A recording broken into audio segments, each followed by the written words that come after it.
أعوذ بالله من الشيطان الرجيم وقاتلوهم حتى لا تكون فتنة ويكون الدين لله فإن انتهوا فلا عدوان إلا على الظالمين الشهر الحرام بشهر الحرام حرمات قصاص فمن اعتدى عليكم فاعتدوا عليه بمثل ما اعتدى عليكم واتقوا الله واعلموا أن الله مع المتقين وأنفقوا في سبيل الله ولا تلقوا بأيديكم إلى التهلكة وأحسنوا إن الله يحب المحسنين وأتموا الحج والعمرة لله فإن أحسنتم فما استيسر من الهدي ولا تحلقوا رؤوسكم حتى يبلغ الهدي محله فمن كان منكم مريضا أو به أذى من رأسه ففدية من صيام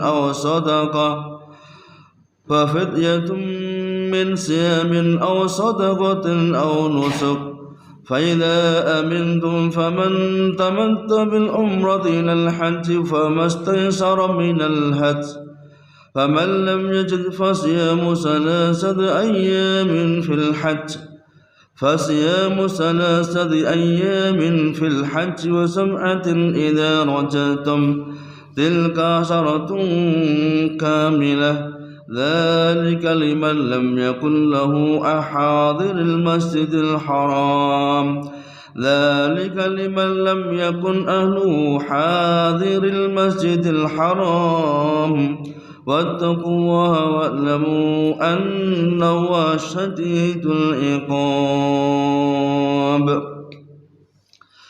Allah Subhanahu wa taala berfirman di dalam surat Al-Baqarah ayat 193, wa qatiluhum hatta la takuna fitnatun wa yakuna ad-dinu lillah. Maka perangilah mereka orang-orang kafir, orang-orang musyrik, hatta la takuna fitnah, sampai tidak ada fitnah bagi kita kaum muslimin, wa yakuna ad-dinu lillah, dan agama seluruhnya hanya untuk Allah Subhanahu wa taala. Fa in intahau, maka apabila mereka berhenti tidak memerangi kamu, bahkan mereka juga beriman, fala udwana illa 'alal zalimin, maka tidak ada permusuhan kecuali atas orang-orang yang zalim. Wastamiru ayyuhal mu'minun fi qitalil musyrikin al-mu'tadin, maka teruslah kalian orang-orang mukmin memerangi mereka orang-orang musyrik yang melampaui batas. Hatta la takuna fitnatul muslimin an dinihim wala syirka billah, sampai tidak ada fitnah bagi kita kaum muslimin dalam agama mereka, serta tidak ada kesyirikan kepada Allah Subhanahu wa taala.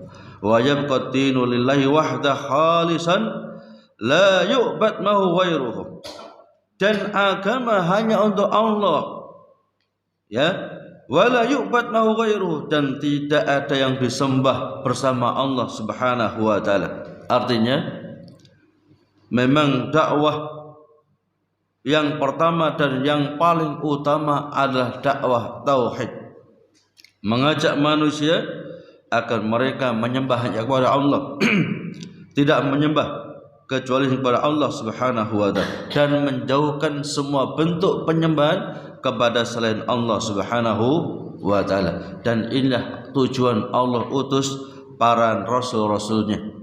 Allah telah berfirman di dalam surat An-Nahl ayat 36, walaqad ba'atsna fi kulli ummatin rasulan an ibudullaha wastanibut taghut, dan sungguh telah kami utus bagi setiap umat seorang rasul yang fungsinya, tugasnya an ibudullaha, menyeru kaumnya agar mereka menyembahnya kepada Allah, wastanibut taghut, dan menjauhi semua bentuk penyembahan kepada selain Allah Subhanahu wa taala.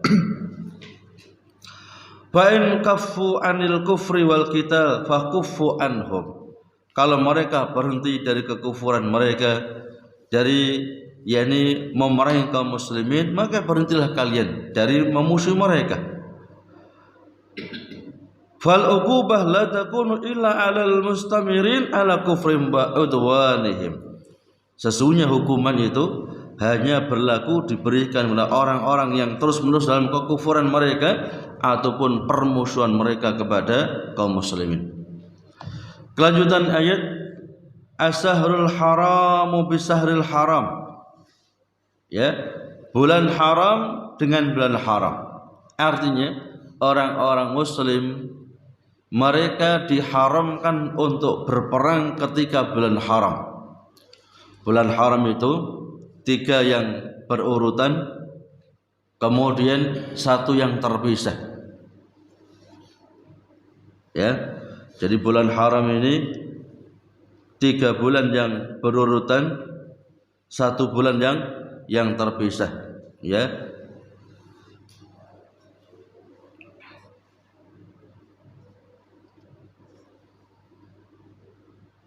Diharam kita kaum muslimin, diharamkan atas kita kaum muslimin untuk berperang pada bulan haram. Cuman ketika mereka orang-orang kafir memerangi kaum muslimin di bulan haram, maka boleh bagi kita orang muslim untuk membalas serangan mereka ataupun untuk yakni meredam daripada kekuatan mereka orang kafir walaupun terjadi perang pada bulan haram. Wal hurmatu qisas, sekaligus yang memiliki kehormatan, termasuk yang memiliki kehormatan adalah kita juga diharamkan untuk berperang di tanah haram. Ya, di tanah haram kita dilarang untuk berperang, tetapi ketika kaum muslimin diserang oleh orang-orang kafir di tanah haram, maka boleh bagi kita kaum muslimin untuk berperang walaupun di tanah haram. Jadi di tanah haram kita haram untuk berperang.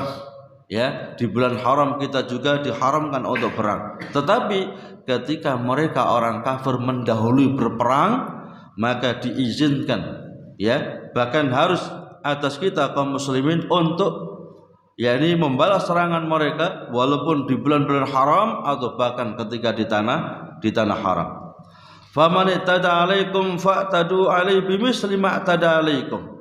Maka barang siapa yang memerangi kalian, maka perangilah mereka sebatas dengan apa yang telah mereka lakukan. Wattaqullaha, dan takutlah kepada Allah. Wa'lamu annallaha ma'al muttaqin, dan ketahuilah Allah bersama orang-orang yang bertakwa.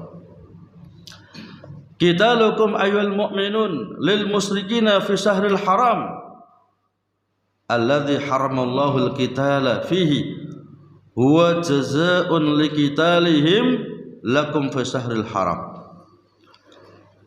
Kalian orang-orang mukmin memerangi mereka orang-orang kafir di bulan-bulan haram, yang mana pada bulan itu Allah haramkan kalian untuk berperang.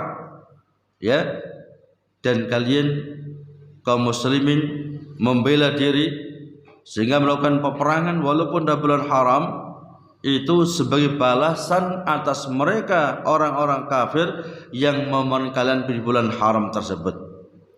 Walladzi ya'tadi ala ma haramallahu minal makan waz zaman yu'aqab bimisli fi'lihi. Maka orang-orang yang melampaui batas, ya, atas apa yang telah Allah haramkan pada tempat, termasuk di tanah haram kita diharamkan untuk berperang. Ya, jangankan berperang, di tanah haram kita tidak boleh mencabut rumput, tidak boleh, ya, memangkas dahan. Kita yang memangkas dahan, ya, dalam keadaan ihram di tanah haram, maka kita dikenakan dam, ya, dikenakan suatu hukuman denda. Faman i'tada 'alaikum bil qital aw ghairihi fa anzalu bihi iqabatan mumasilatan lil janazatihi li janazatihi. Maka orang-orang yang melampaui batas, ya, dengan memerangi kalian pada bulan haram, maka perangi mereka walaupun di bulan haram. Wala haraj alaikum fi dzalik, dan enggak ada dosa, ya. Yang awalnya di bulan haram kita diharamkan untuk berperang, tetapi ketika orang kafir memulai perang di bulan haram, maka kita kaum muslimin tidak ada dosa untuk memerangi mereka, melawan mereka orang kafir walaupun pada bulan haram. Li'annahumul badi'una bil udwan, karena mereka yang memulai untuk permusuhan. Wa khafu lillahi fala tatajawazul mumasalah fil uqubah, dan takutlah kalian kepada Allah dan jangan melampaui batas di dalam membalas, ya, membalas serangan mereka. Wa'lamu annallaha ma'al ladzina yattaqunahu wa yuti'unahu bi'ada'i fara'idihi wastatanibu maharimahu wa tajtanibu maharimahu. Dan ketahuilah Allah bersama orang-orang yang bertakwa. Takwa itu definisinya yang pernah kita jelaskan adalah melaksanakan perintah dan menjauhi larangan, ya, sesuai petunjuk Allah dan Rasulnya Muhammad sallallahu alaihi wasallam. Artinya di dalam melaksanakan perintah, di dalam menjauhi larangan harus berdasarkan ilmu, bukan hanya perasaan yang sumbernya, dasarnya dari firman Allah dan sabda Nabi-Nya Muhammad sallallahu alaihi wasallam. Kelanjutan ayat, wa anfiqu fi sabilillah, dan berinfaklah kalian di jalan Allah, dermakan sebagian harta kalian di jalan Allah.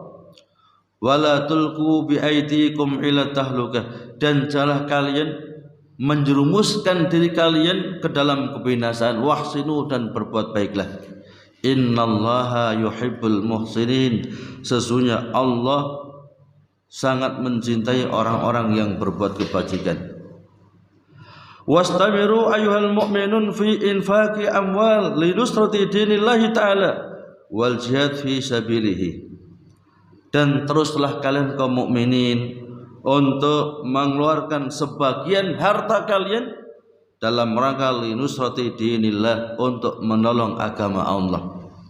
Karena agama Allah itu butuh, ya, butuh pertolongan, ya, baik berupa harta kita ataupun tenaga kita, waktu kita, ya.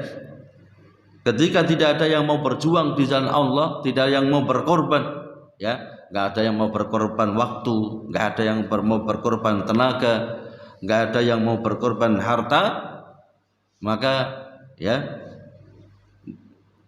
agama itu akan mungkin bisa berjalan, ya. Apa berarti Allah butuh kita? Bukan. Allah memberikan kesempatan kepada kita untuk banyak-banyak beribadah dan beramal soleh di jalan Allah Subhanahu wa ta'ala. Misalnya masjid, ya, masjid ini kalau nggak ada yang ngurusi, ya, dibiarkan, ya, jar-jaran seperti itu, ya nggak karu-karuan sudah, ya kotor, ya macam-macam. Makanya adanya ta'mir di situ, orang yang meluangkan waktu untuk memanage, ya, dan juga untuk, yakni, meluangkan waktunya, meluangkan tenaganya untuk dalam rangka jihad fi sabilillah. Jadi jangan dikira, ya, membersihkan masjid itu hal yang sepele, luar biasa itu, ya, ada nilainya yang luar biasa di hadapan Allah Subhanahu wa taala, ya. Wa may yu'azzim sa'airallah fadzalika min taqwal qulub, ya. Barang siapa yang memuliakan syiar-syiar Allah termasuk masjid, ya, itu muncul dari ketakwaan hati. Jadi orang yang memuliakan masjid, masuk masjid tahiyatul masjid, masuk masjid menjaga kehormatan, kemuliaan dan kebersihan masjid, ya, itu adalah muncul dari iman dan takwa kita, ya. Makanya kata Aisyah, umirna bibina'il masajid, ya, wa antunadzah wa antutayyib. Kami diperintahkan Nabi untuk membangun masjid di setiap ya di setiap desa-desa. Kemudian setelah dibangun masjid, wa antunadzaf wa antutayyib. Masjid harus dibersihkan, masjid harus diwangikan. Jadi pakai wangi ya sehingga orang betah di masjid. Ya, bukan masjid bukan kotor, pesing lagi ya, bukan. Lah disitulah dibutuhkan orang-orang yang di situ berkomitmen untuk menjaga kemuliaan masjid, termasuk takmir ya. Mereka memiliki peranan yang penting untuk kemakmuran masjid. Mereka memiliki peranan penting untuk kemajuan masjid ya. Karena masjid bukan hanya dibangun indah-indah, tapi yang lebih penting daripada itu, masjid itu dibangun, kata Nabi, masjid itu dibangun adalah untuk sholat ya, kemudian untuk baca Al-Quran, kemudian untuk berzikir ya, sekaligus belajar agama Allah Subhanahu wa taala. Jadi masjid itu diramaikan, dimakmurkan. Caranya apa? Banyak orang yang membaca Al-Quran di masjid, banyak orang yang berzikir di masjid, banyak orang yang taklim menimba ilmu di masjid. Makanya ulama-ulama kita dulu mereka belajarnya di masjid ya, belajar di masjid. Nabi kita Muhammad SAW telah bersabda, wa mastama qaumun fi baitin min buyutillah yatluna kitaballah wa yatadarasuna bainahum illa nazalat alaihimus sakinah wa haffat alaihimul yani malaikah wa ghashat alaihimur rahmah wa haffatil malaikah ya ila akhirih. Bahkan wa dzakarallahu fi man indah. Nabi kita Muhammad SAW telah bersabda ya, tidak ada suatu kaum yang mereka berkumpul di dalam masjid ya, membaca firman Allah, mentadaburinya, memahaminya, mengilmuinya, kecuali illa nazal alaihimus sakinah, kecuali akan turun ketenangan pada mereka, adem ayem tentram ya. Bahkan malaikat-malaikat akan memintakan ampun kepada kita, sekaligus ya mereka ini orang-orang yang akan dibangga-banggakan oleh Allah atas malaikat ya, di hadapan malaikat-malaikat Allah Subhanahu wa taala. Kelanjutan ayat, yani wala tulqu biaidikum ila tahlukah, dan jangan kalian menjerumuskan diri kalian ke dalam kebinasaan, menjerumuskan diri kalian sendiri ke dalam kebinasaan ya. Bunuh diri enggak boleh, termasuk bunuh diri ya. Allah berikan jasad yang sehat, tetapi justru kita gunakan lakukan hal-hal yang itu bisa merusak jasad kita ya, misalnya minum pil koplo misalnya, atau mabuk-mabukan ya, itu kufur nikmat, bahkan termasuk bentuk bunuh diri ya. Seperti rokok, bagaimana hukum rokok ya? Seluruh dokter mengatakan bahwasanya rokok itu mengganggu kesehatan ya. Bahkan pemerintah membuat gambar yang menakutkan itu, gambar tengkorak ya, paru-parunya bolong, macam-macam. Tapi kadang-kadang nggak diperhatikan ya. Dia bisa baca, bisa lihat, tapi nggak pernah peduli sudah ya.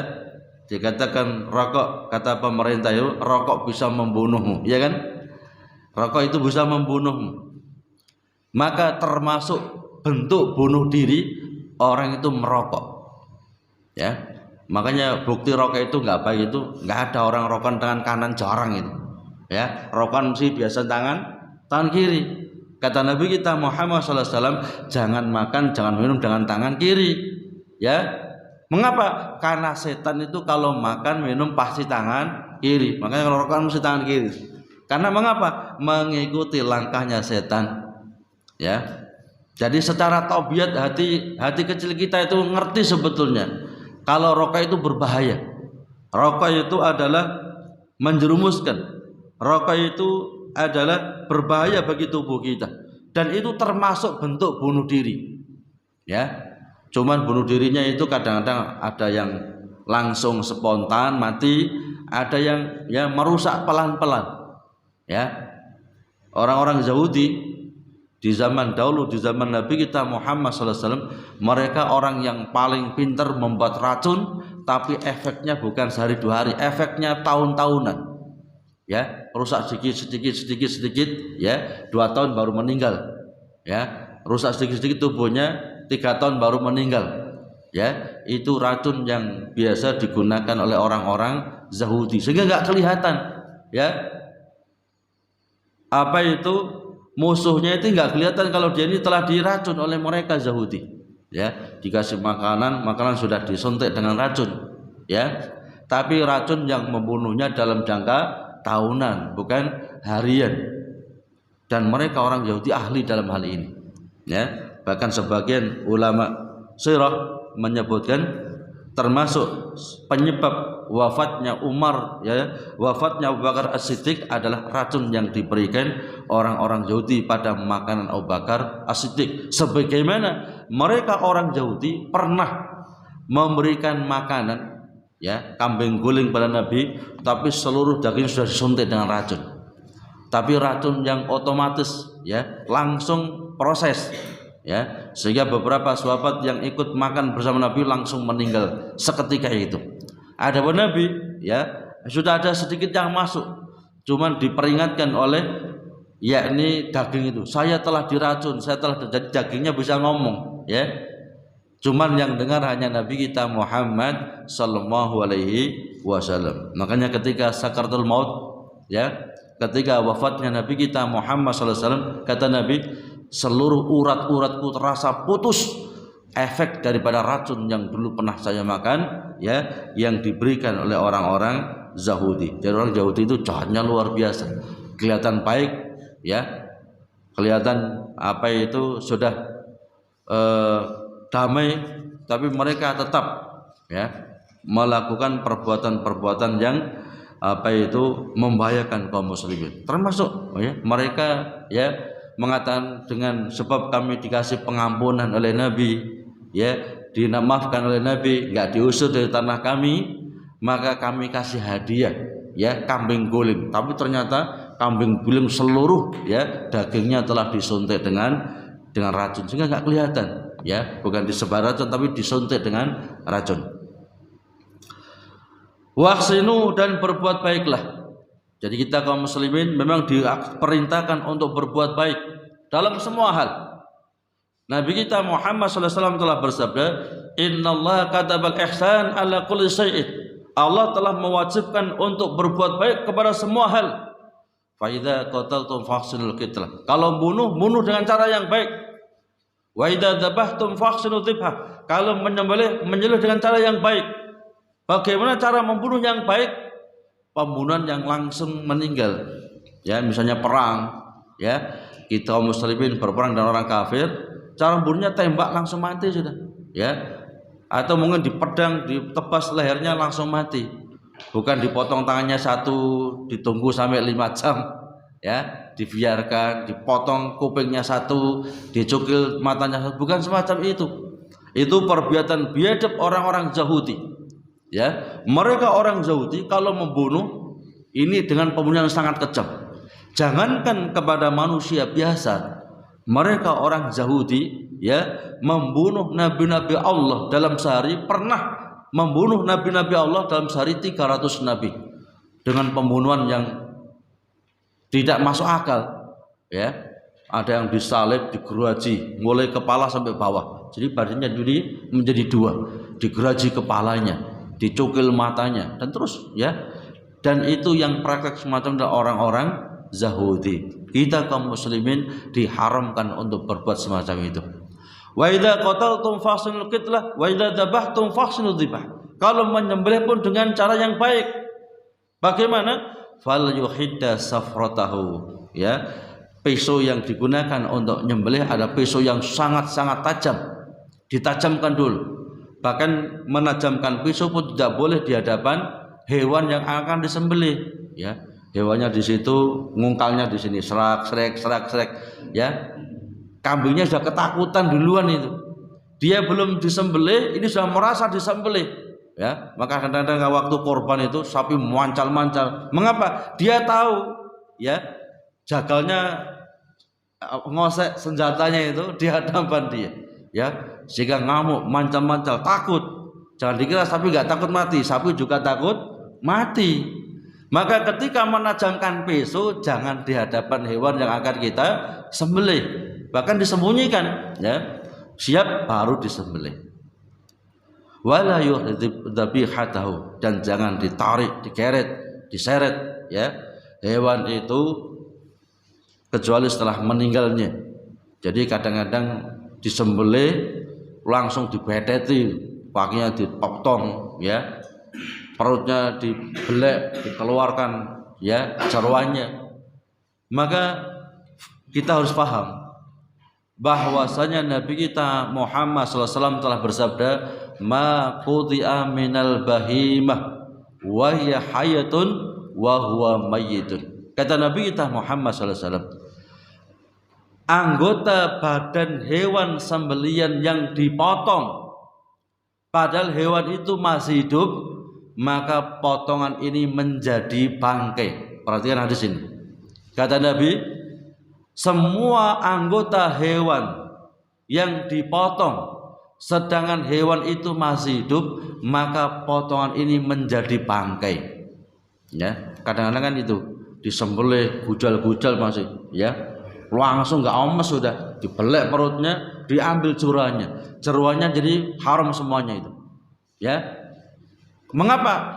Telah dikeluarkan, dipisahkan dari anggota badan hewan tersebut, sedangkan hewan masih hidup, ya, kan sering semacam itu.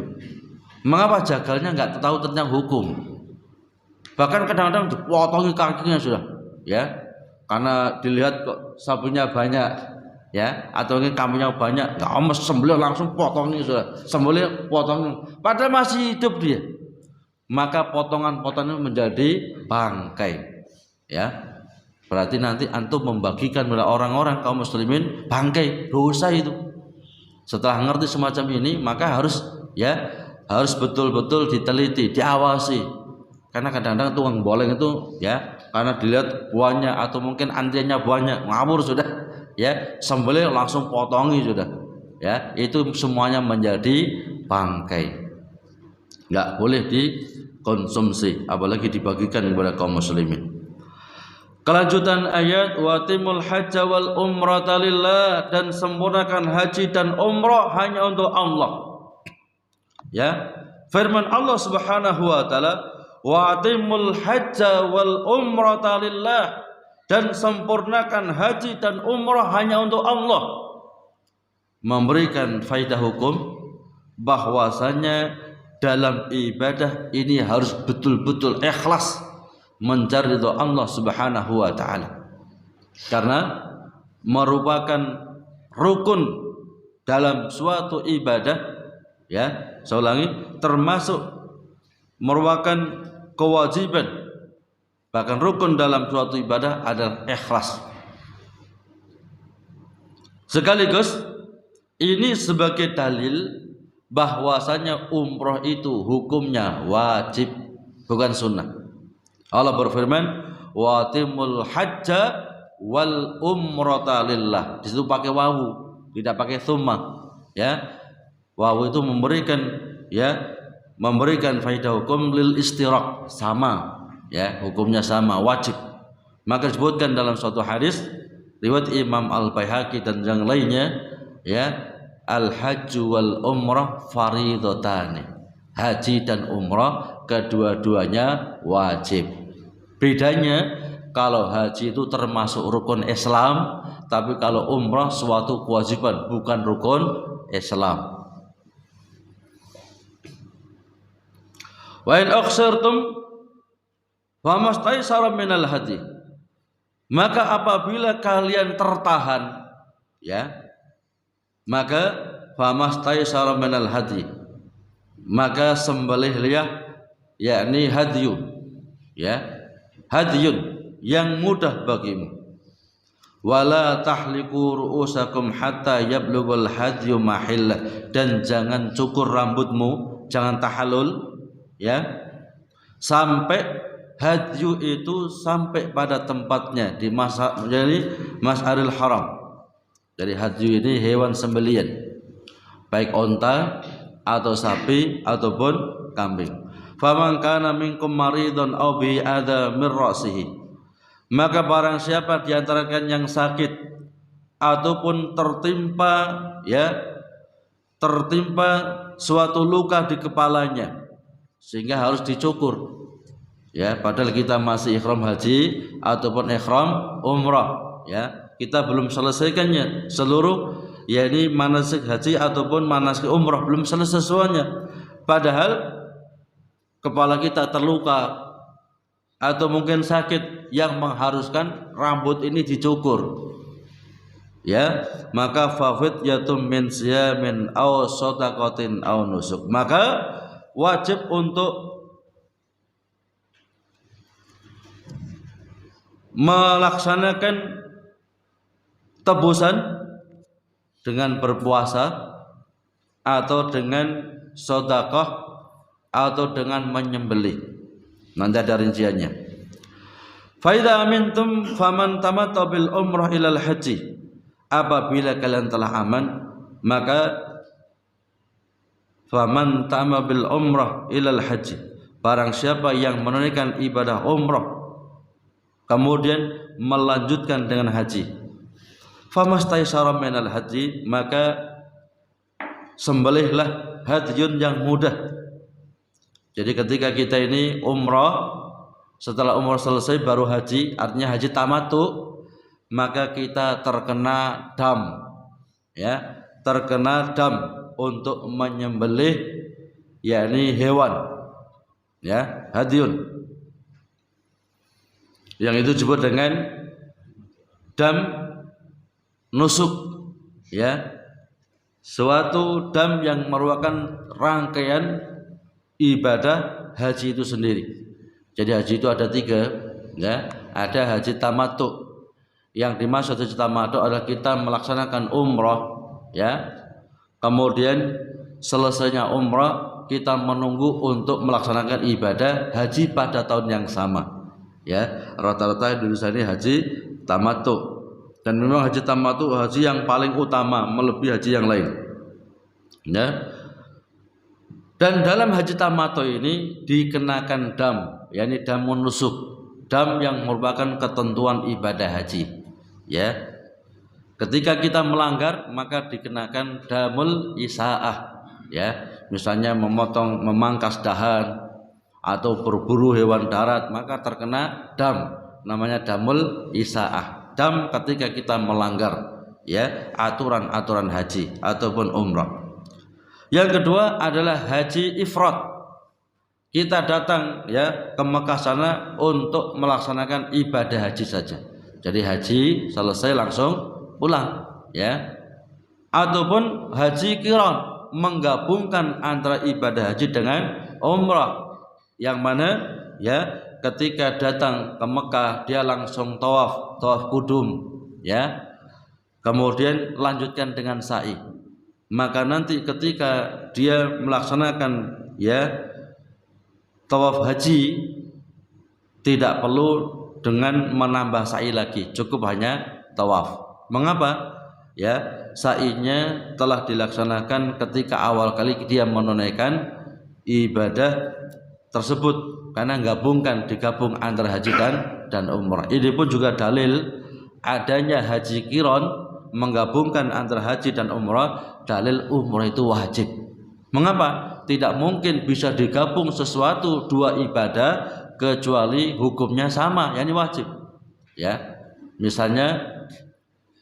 Misalnya apa itu yang wajib dengan sunnah, maka nggak bisa digabung, ya. Misalnya kita sholat subuh wajib, sholat tahiyatul masjid sunnah, ya, niatnya digabung.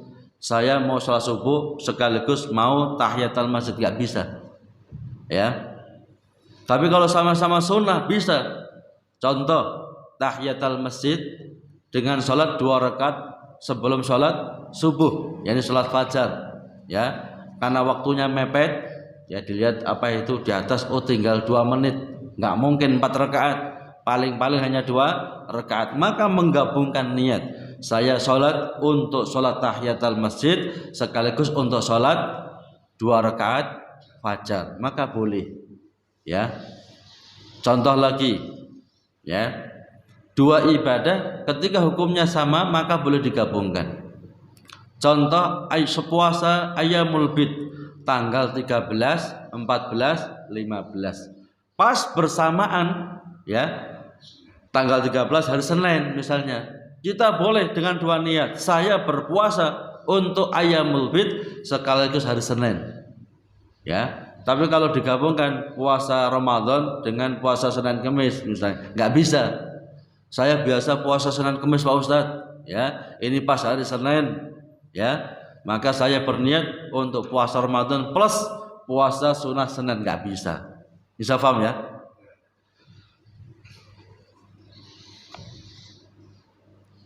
Faman lam yajid fasyamu salasati ayyamin fil haji wa sab'atan idza raja'tum. Maka barang siapa yang tidak mendapatkan hadyun, ya, tidak mendapatkan hadyun, maka fasyamu salasati ayyamin fil haji. Puasa 3 hari pada, ya, ketika kita waktu haji. Wa sab'atan idza raja'tum, dan 7 hari berikutnya adalah ketika kita sudah pulang. Tilka asharatun kamilah, itu 10 hari yang sempurna. Jadi ketika kita ini, ya, enggak memiliki hadyun, ya. Misalnya kita melaksanakan ibadah haji tamattu, ya, mau beli kambing uangnya sudah habis, sudah misalnya hilang, enggak ada, ya. Dia enggak mungkin beli kambing, uangnya sudah habis. Maka cara menggantinya dengan cara yakni berpuasa 3 hari ketika kita, ya, di di Makkah, kemudian untuk 7 harinya ketika kita sudah pulang ke Indonesia ini. Itu 10 hari yang sempurna. Dzalika liman lam yakun ahluhu hadiril masjidil haram. Itu bagi orang-orang yang tidak tinggal di sekitar Masjidil Haram. Wattaqullaha, dan takutlah kepada Allah, wa'lamu, dan ketahuilah annallaha syadidul iqab, sesungguhnya Allah maha keras hukumannya. Ayat 196, ya, sangat panjang. Wa'atul hajja wal umrata tamaini khalisina liwajhillah, ya, tunaikan haji dan umrah dengan cara sempurna, betul-betul ikhlas, mengharapkan ridha Allah Subhanahu wa taala. Di mana keutamaan haji mabrur ataupun keutamaan umrah, Nabi kita Muhammad SAW telah bersabda, al-umrah ilal umrah mukaffiratun lima bainahuma. Ya, ibadah umrah menuju umrah berikutnya itu menghapus dosa-dosa di antara keduanya. Wal hajjul mabrur laisa lahu jazaa'un illal jannah. Adapun haji yang mabrur tidak ada balasan lain kecuali surga Allah Subhanahu wa taala. Disebutkan di dalam hadis riwayat Imam Al-Bukhari, Nabi kita Muhammad SAW telah bersabda, man hajja hadzal bait falam yarhus walam yabsuk kharaja min dhunubihi kayaumin waladat ummuhu. Nabi kita Muhammad SAW telah bersabda, barang siapa yang haji ke, ya, Baitullah ini, ya, barang siapa yang haji ke Baitullah ini, dia tidak berbuat rafas, tidak berkata yang kotor, tidak berbuat kefasikan, maka akan keluar seluruh dosa-dosanya seperti keadaan jabang bayi yang baru saja dilahirkan oleh ibunya. Jadi dosanya bersih sudah dengan melaksanakan ibadah haji, sedangkan kita tidak berbuat rafas dan juga tidak berbuat kefasikan, ya. Dan masih banyak lagi keutamaan-keutamaan ibadah haji ataupun umrah, ya, yang betul-betul ikhlas mengharapkan ridha Allah Subhanahu wa taala.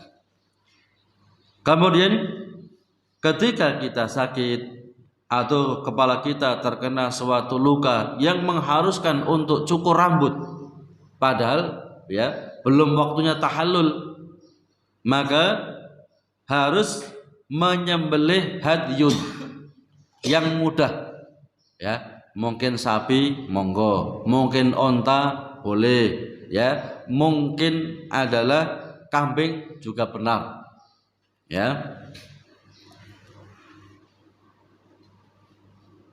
Dan ketika tidak mendapatkan hadyun, maka kita diwajibkan untuk berpuasa 3 hari di Mekah, kemudian 7 hari ketika sudah pulang ke Indonesia. Itu sebagai ganti daripada hadyun yang kita tidak mendapatkannya atau kita tidak mungkin untuk menyembelihnya, karena beberapa ya alasan. Mungkin mau beli hadyun uangnya nggak punya, mungkin uangnya ada tapi kambing yang mau dibeli nggak ada misalnya, ya maka kita wajib ganti dengan puasa 10 hari, 3 hari di Mekah, 7 hari ketika kita sudah pulang ke tempat kita tinggal, ya.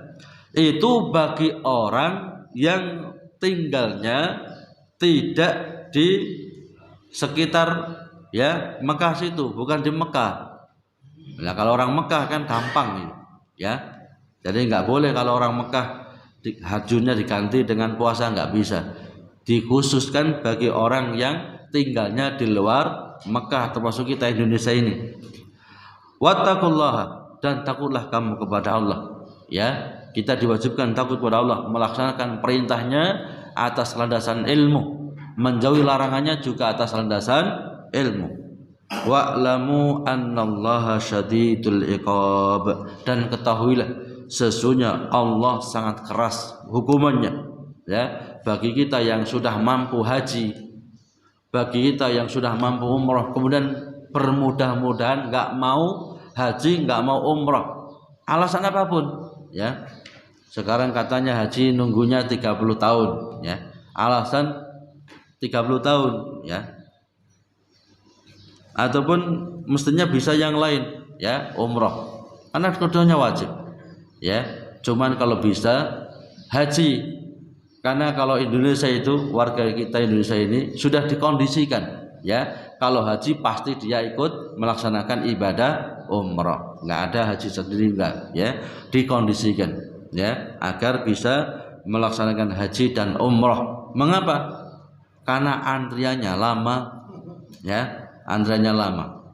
Maka sebelum kita melaksanakan ibadah haji dan sebelum kita melaksanakan ibadah umrah harus dipelajari dulu bagaimana cara manasik haji dan umrah, ya bagaimana cara-cara ibadah haji dan umrah, ya nanti ketika ibadah nanti nggak ngerti lah, ini yang repot nanti, ya padahal haji itu ya menunggu waktu yang lama, biaya juga banyak, waktu ya juga harus panjang, ya nanti kalau kita nggak ngerti khawatirnya kita melaksanakan perbuatan-perbuatan yang bisa membatalkan haji ataupun umrah. Apa ada? Ada. Ya. Ada saya dengar orang yang berceramah, jamaah-jamaah rahimakumullah, ya. Nanti kalau kita sudah di tanah ya di Mekah, ya, selama ini kan kita bermadzhab Syafi'i, maka nanti tolong di sana sementara saja bermadhab Abu Hanifah, ya apa tujuannya? Madhab Abu Hanifah mengatakan bahwasanya punya wudu itu merupakan wajibatun min wajibatil min wajibatit tawaf, ya punya wudu itu merupakan kewajiban dari salah satu kewajiban tawaf. Padahal seluruh ulama kita kecuali mazhab Abu Hanifah mengatakan ya itu syartun li sihhatit tawaf, ya punya wudu itu syarat sahnya kita tawaf. Apa bedanya?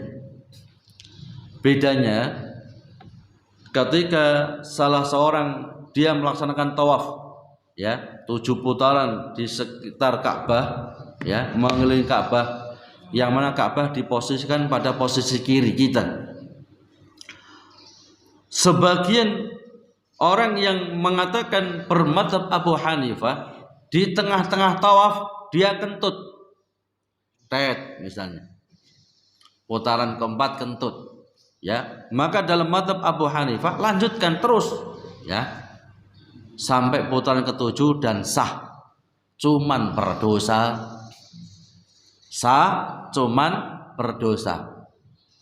Tapi beda dengan, ya, hampir seluruh ulama kita yang lain, ya, ketika tawaf dalam keadaan kentut maka tawafnya batal, ya. Ini kalau mungkin tawaf sunnah ini nggak masalah. Khawatirnya tawafnya tawaf ifadah yang itu merupakan salah satu rukun haji, ya. Waktu tawaf ngentut tet, oh dulu saya di Indonesia diajari, ya, bahwasanya nanti pindah madhab sementara, ya, maka tetap tawaf sampai selesai, ya, kemudian dianggap selesai dan dia tidak berwudu ketika waktu tawaf yang kentut tadi, ya, maka ibadah hajinya batal dengan sebab tawaf ifadah dalam keadaan kentut. Paham insyaallah, ya? Ini penting, harus diilmui, ya. Karena tawaf ifadah ini rukun haji.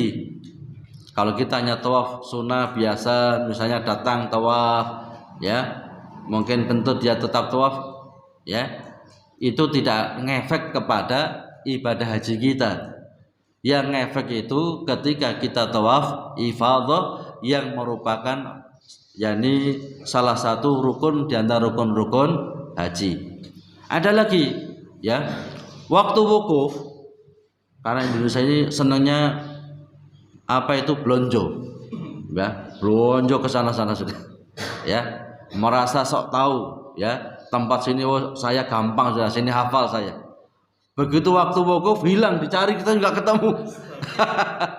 Ya, kemana-mana nggak ketemu, gimana ini nggak ketemu, tanggal 9 belum ketemu, ya, hilang mulai tanggal 8, ketemu tanggal 11, ya, batal hajinya karena dia nggak wukuf di padang Arafah.